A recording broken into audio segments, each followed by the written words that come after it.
I was still miserable reading it, but at least we got a happy ending. One of the best books I think I've ever read. So cringe, but also so boring. The West of Scotland has been mentioned. I was absolutely inconsolable. Most magical thing I've ever read in my life. Hello everyone and welcome back to my channel. Today we're going to be talking about every single book that I read between January and February. There's a lot to get through. We have some new favourite books of all time. We have some 2-star books, books that I was thinking of DNFing, series I finished, series I will not be continuing. We've got a bit of a mixed bag here, so let's talk about every book I read over the past 2 months. So the first book I read this year was a book I had been anticipating for so long, which was why I chose it to be my first read of the year, and that is The Irresistible Urge to Fall for Your Enemy. For those of you who don't know, this was originally a Dramini fanfiction, one of my absolute favourites. Just such a fun, funny comfort fanfiction. So when I saw that this was being traditionally published, I was so excited and I just could not wait to read this. It's very much like a rom-commy enemies to lovers situation. It was very much like that with the fanfiction as well. Just are like two completely different sides of the moral spectrum. It really is one of those books that makes you laugh out loud. It was the same with the fanfiction. I did really enjoy this, but I will say I felt the same way I did with the fanfiction, which was that the middle of it kind of dragged and we kind of got like too far away from the romance. I feel like it's a slow burn, which I always enjoy, but in this case it kind of dragged and I feel like it could have been sped up a wee bit. In this book as well, this leaves on a cliffhanger, so there is going to be a second book. We didn't really get like too far into their actual romance. Like obviously it's been very slow burn, yearning, angst and all that, but we've actually not seen them like be romantic. I actually don't think I'm gonna read the second book. As much as I loved this author's writing, like once again it made me laugh so much, such a fun read, don't think I'll be picking up the second book because I just don't know if I'm invested enough in the story to read another book like this. So this was a 3 stars. It was a fun, good start to the year, but I feel like it did kind of underwhelm me. But that's okay, that happens sometimes. But then we had a book which most certainly did not underwhelm me. This was my first 5-star of the year. Can you believe the second book I read in 2026 was a 5-star? And it was obviously The Long Game by Rachel Reed. From Heated Rivalry, Long Game is like the second part of that. This is like when they're in a relationship now and we just kind of see them grow in a relationship and grow as characters. And I really enjoyed Heated Rivalry. When I first read it I was like, yeah, like I get why people love this. I'm not like, it wasn't a 5-star for me, but I totally get why people love it. Then I read The Long Game and I was like, no, I get why people are obsessed with like this, like literally going crazy over this, because me too. I would be lying in bed every night reading it with a smile on my face. I just came to love these characters so much. Thankfully finished it before the TV show came out, and then the TV show came out and it just added to my love of the entire thing. These books are phenomenal. If any of you have been living under a genuine rock, because there's no way you haven't heard of this, you don't know what Heated Rivalry is. Heated Rivalry basically follows 2 completely rival hockey players, and I don't mean just like hockey players, I mean like 2 of the most famous hockey players in the entire world. Their rivalry is like a huge part of the hockey community, but secretly over the past 10 years they have been involved with each other. What starts out is just them being physical with each other, actually we see them fall in love with each other, and it is the most magical thing I've ever read in my life. It has so many important messages as well. Guys, it actually brings a tear to the eye. Like I love that book so much. It made me smile so much. It made me laugh so much. I have never been so happy for 2 fictional characters. Seriously, so good. If you've not read it, you need to read it. And after that I read Wild Dark Shore. Wild Dark Shore I have heard so much hype about, and I definitely understand why now. Wild Dark Shore follows a woman who washes up on this shore of this very isolated island where only a father and his 3 children live. They need to take her in and like nurse her back to health, but they're also kind of wondering like, how did she end up here? Like it's not the type of island you just magically end up on because it is so isolated. So she was obviously like coming here. She is also getting closer with them and sort of, you know, they're living together on this isolated island. They're gonna get attached to one another. She can tell that there's a lot of secrets within the family as well. That way everyone's trying to figure everyone out. You don't know who you can trust, but you also get really attached to these characters and learn a lot about them. I picked this up thinking this was gonna be a thriller, and it definitely wasn't. Like it did have that very much mystery element to it. Like I said, you're kind of trying to put the pieces together of what is going on with everyone, what's everyone's sort of agenda, but overall I feel like it was more a character driven contemporary fiction book. There actually ended up being so many positive and important messages through it. A big one was honestly just about like what is happening to the environment and how we care for each other. There's a quote in the book that's basically like, one day we're all gonna like burn and starve or whatever, but we can choose whether we either contribute to that destruction or whether we take care of each other, which I thought was really nice, and I didn't like expect the book to go in that direction. Definitely felt as though the first kind of 40-50% was quite slow. At some points I was like, am I really enjoying this? I can't tell. But that last 50% was incredible. I loved the overall message of the book, and I just thought it was a really, really well written book. I would give this a 4 stars. Really enjoyed it. Struggled with the first half, but really loved the second half and would definitely encourage anyone to read it. And then, believe it or not, we had another 5 stars, which is going to be one of my new favourite books ever now, and that is Dark Matter by Blake Crouch. Dark Matter is kind of like a science fiction thriller type of book, which is not my typical type of read, but I absolutely loved it. This basically follows a man who is making dinner with his wife and son on a Thursday night. You can tell he's very happy with his life. The only sort of question he has lingering is like, what would have happened if I never gave up my career to be a parent? Because he was a very successful scientist researcher. On this Thursday night, he nips out to the shops, and long story short, he wakes up in an alternate universe where he never gave up his career to be a parent. He doesn't have a son, and his wife isn't his wife. This book heavily explores the idea of the multiverse, where there are multiple universes out there, not multiple actually, infinite universes out there, where you made even slightly or completely different choices in your life, and therefore your life looks completely different. We follow Jason as he tries to get back to his original universe. The plot was so engaging and interesting in this. You were just constantly turning the page to find out what was going to happen. Like, I was so invested from the first page, and I feel like I read this so quickly because I just couldn't put it down. But also I felt that the messages in this book were really great. Firstly, the concept of the multiverse was so trippy and honestly freaked me out a lot, but it was so interesting because it was just something I hadn't read about before. But secondly, I just loved the message of the book, which I feel like was just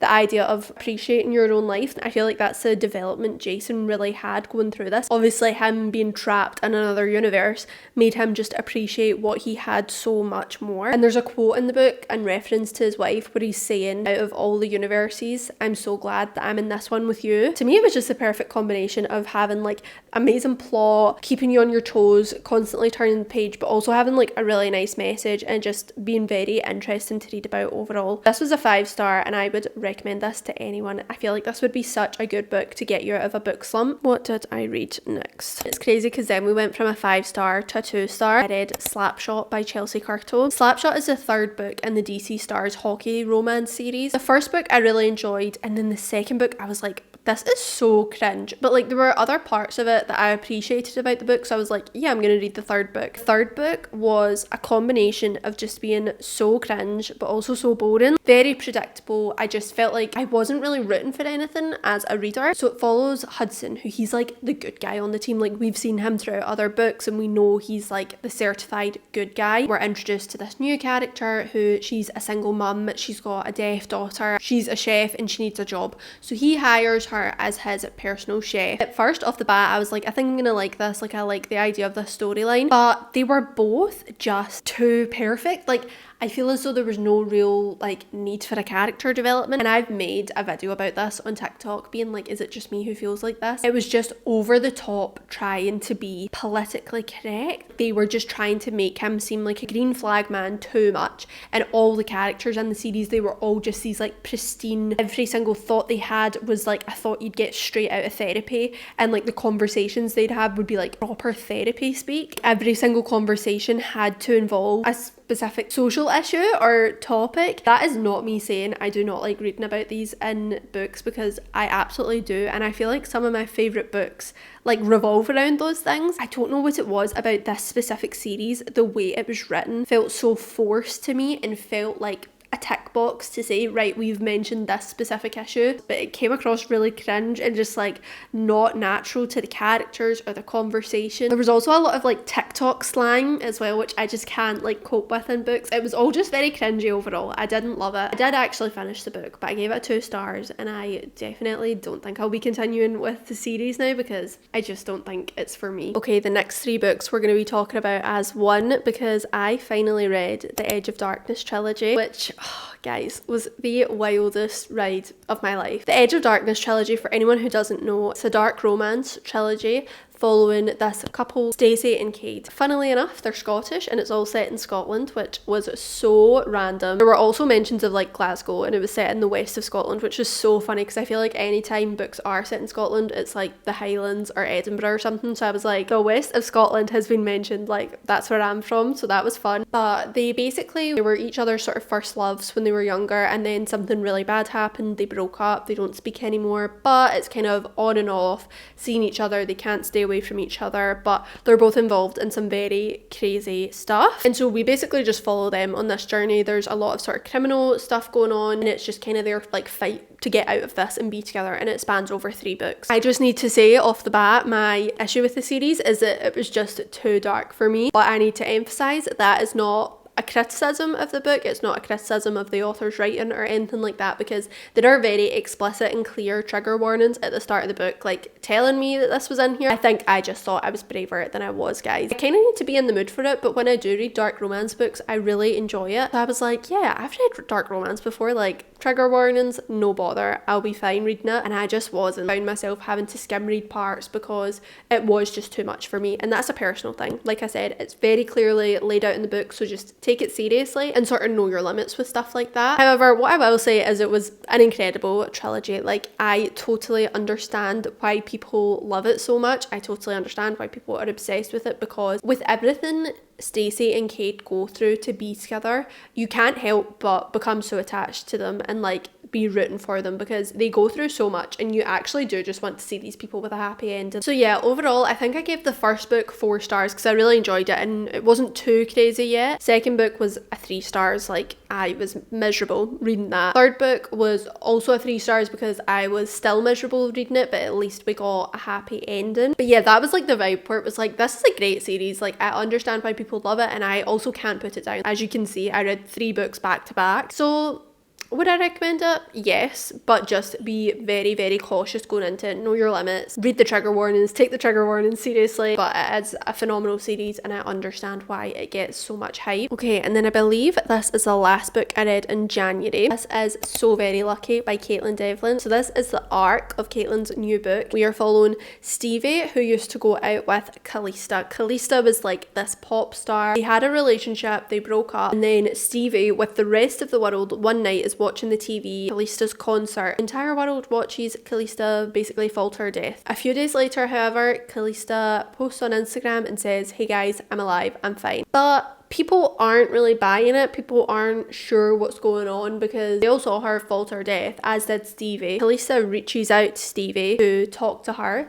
and she wants back in her life. We basically just go on a bit of a wild ride and that's all I'm going to say about it. This was such a fun book. I will always devour books like this. Firstly, I love Caitlin's writing. The way she tells a story just makes it so addictive and fast paced, but just in general, I love books like this where we've got people in the public eye seeing what kind of goes on behind the scenes of their life. I always find these so interesting to read about. So I loved reading this. I just thought it was so interesting. It's so different to anything I've ever read. This was a 4 stars for me. Now let's talk about the books that I read in February, because guys, I actually feel like February reading was a movie. Like, we had some new all-time favourite books. The first book I read in February was a wee book that I just decided to pick up off a Kindle Unlimited. It was something I'd heard no one speak about and I didn't know anything about going into it. I want to definitely try and do that more this year, is just pick up books that I like the sound of rather than it always just having to be recommended through TikTok and stuff. Even though I get some amazing recommendations there, I think it's nice sometimes just to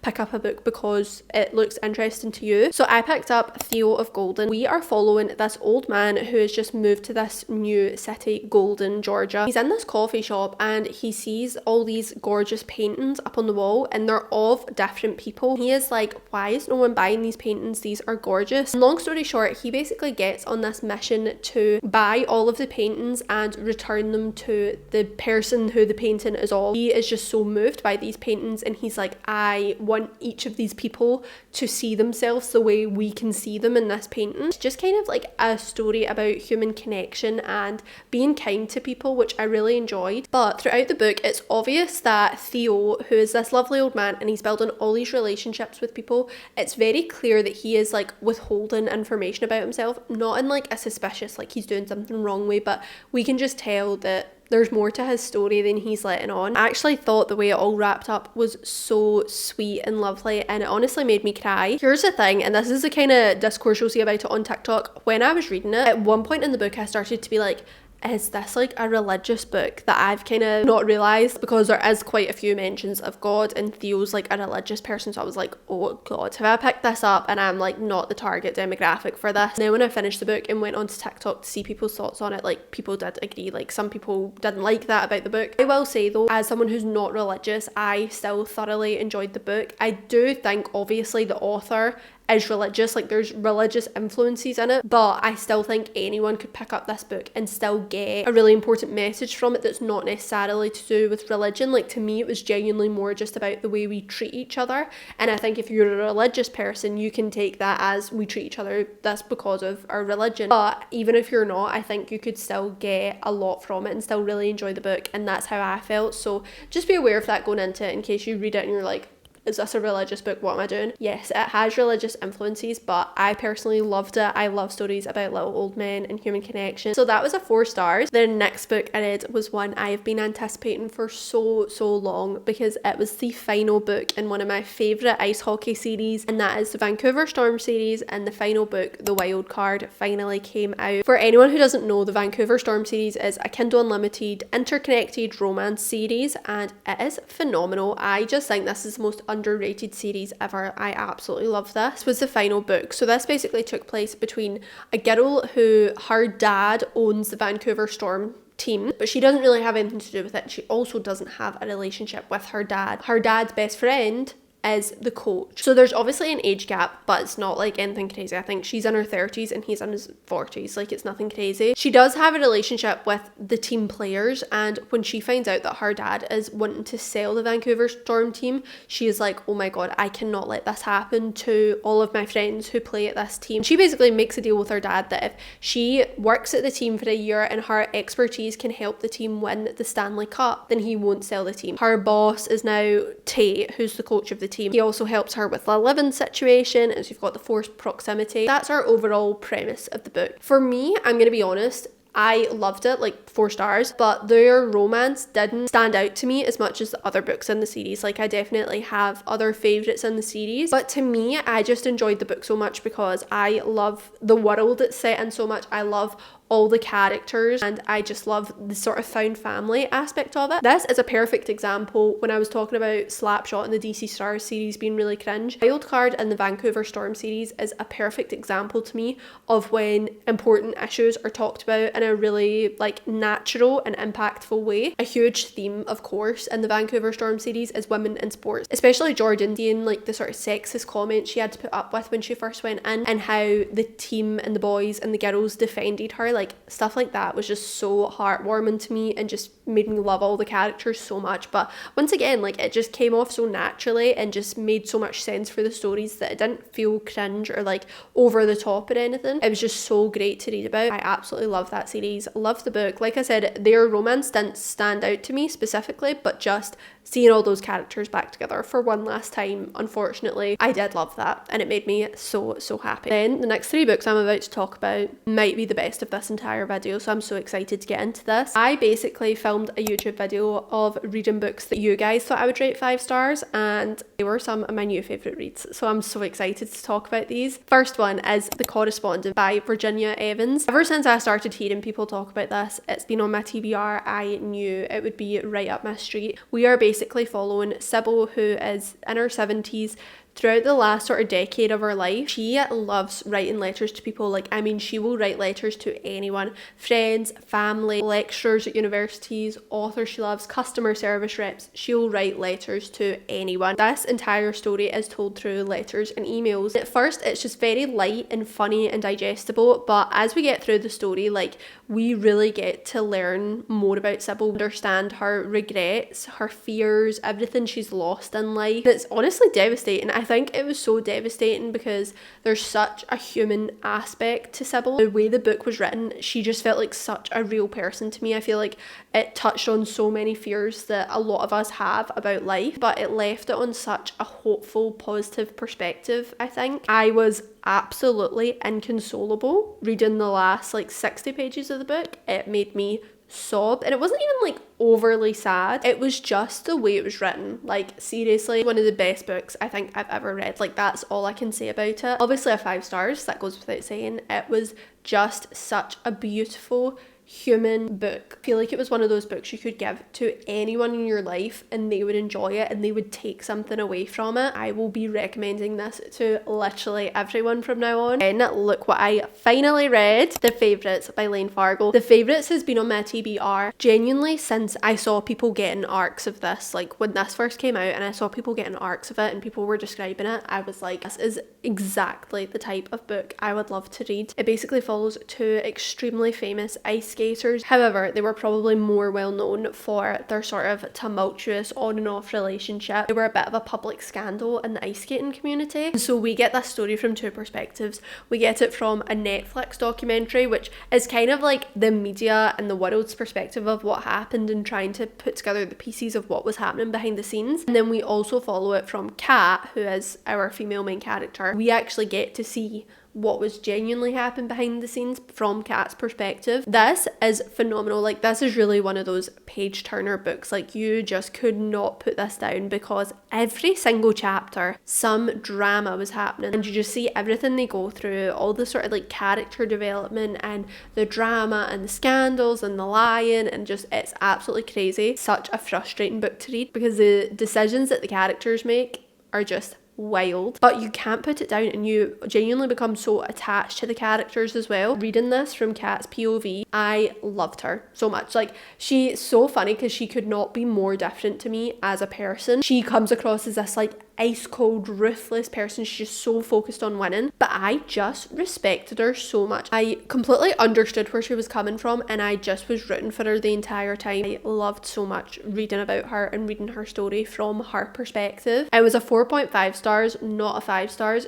just because it was so frustrating to read, but it is such a phenomenal book, and if you guys haven't read this, you need to read it because I promise it's hyped up for a very good reason. Last but definitely not least, the final book I read in February was The Four Winds by Kristen Hanna. This book starts in like the 1920s in Texas, where we are following a girl who comes from quite a well-off Texas family, but she's pretty much the outcast in that family because she's not conventionally attractive, and of course in those days women's pretty much only purpose was to marry and have a family. So when her family believes she will never get married because of the way she looks, they just basically cast her out, which was, by the way, was so sad to read about. I've never read a book like that before. She finds herself in a marriage, so then we are following the book from her perspective and also her daughter's perspective. Now, this book is taking time during the Great Depression, also in Texas where there's a really bad drought, so basically she has to make the decision whether she stays in Texas or flees with her family for safety. Kristen Hanna just does women's fiction and women's historical fiction so well. I feel like she really captures what it means to be a woman, and specifically in the time period that she's writing about. In her books you always just see how resilient women are, and that's definitely what we saw in this book. Both Elsa and her daughter, they were both just such different characters from each other, so that was like a huge theme, was just like the relationship between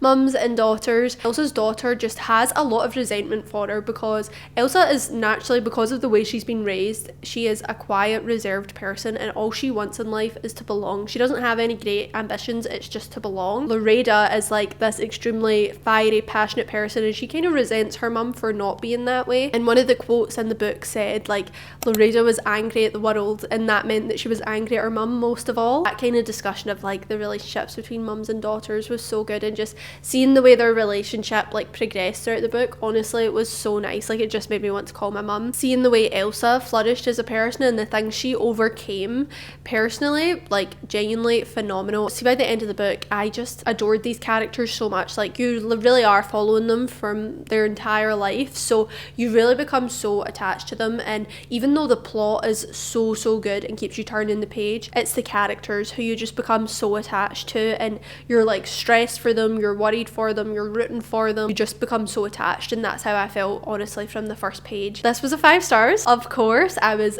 crying at the end. I felt like genuinely from the first page I could not put it down. It's just a phenomenal read, guys. If you are looking for a book that's just sort of outside your romance fantasy bubble, because that's typically what I read, and you want to try a bit of historical fiction, Kristen Hanna is your girl, because she writes the best historical fiction ever. But there you have it, guys. These were the 13, I think, books that I read in January and February. I've honestly had a great start to the year in terms of reading, so hopefully this continues. I'd love to know if you guys have read any of these books and what your thoughts were. If you enjoyed the video, don't forget to like and subscribe, and I will see you guys next week for another video.